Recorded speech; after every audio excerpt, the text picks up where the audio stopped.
Welcome back, everybody. Outdoor Detective here.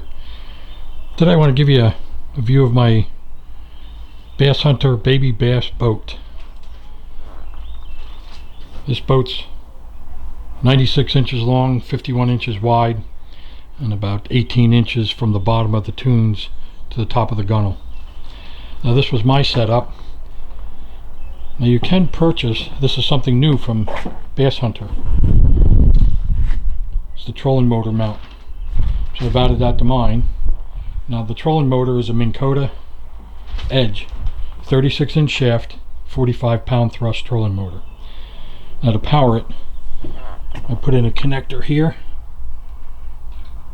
ran the electric cables inside the tune, come out the back, plug it in here to go right to my battery. I have a Group 29 series battery. And then I've added this extra port covering to enable access to inside the tune for some storage and to be able to get to my wires. Now the original hatches leak, so this one's been redone. I drilled out the rivets, put a bead of caulk, marine caulk around the bottom of it and each rivet. The one on that side I haven't done yet.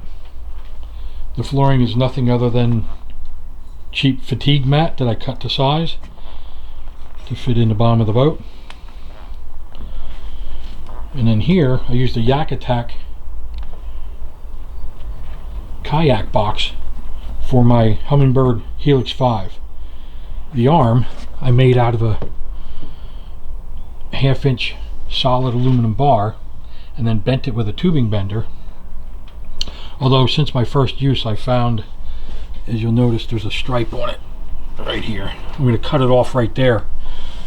That it's a little bit long, so when I got into the shallow water this started to rub and I had to lift it up with the gimbal so I wouldn't damage it. So I'm going to cut that off, make it a little bit shorter. These are the additional seat bases that you can purchase.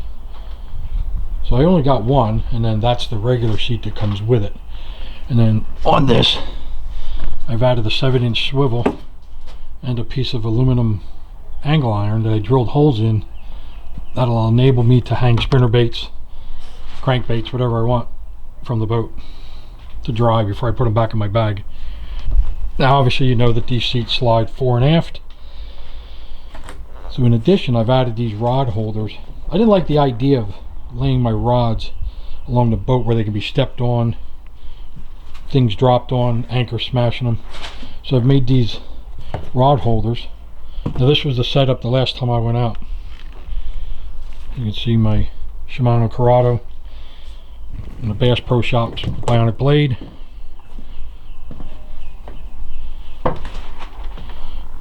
Lightweight Stratic 3000 and a G Loomis fast action rod, and then that's a Stratic 1000 on a St. Croix fast action rod. You can see, looking at it myself instead of showing you.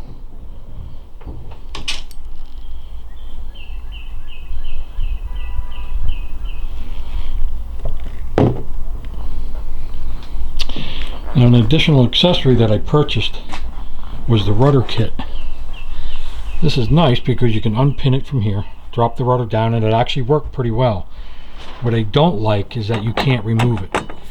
There's a cut in it here that enables you to lift this rudder up and down when you pull the pin. I'm going to cut that out at the very top so I can take the rudder off altogether when it's in transport. It's not under enough stress when you're out there with an electric motor to have to worry about that slight cutout when this rudder is removed. When you put a strap around the back, this edge becomes a failure point, so I didn't like that, so I had to wrap it up with a big rag to put a ratchet strap on it. So I'm going to cut that out so that I can have the ability to remove it. It is 130 pounds. However, I will tell you this, without any of the gear in it, getting it in and out of my truck by myself was difficult. It is not easy. So I think what I will do for this is get some form of small trailer, maybe a jet ski trailer or a small flatbed 4x8 trailer for it.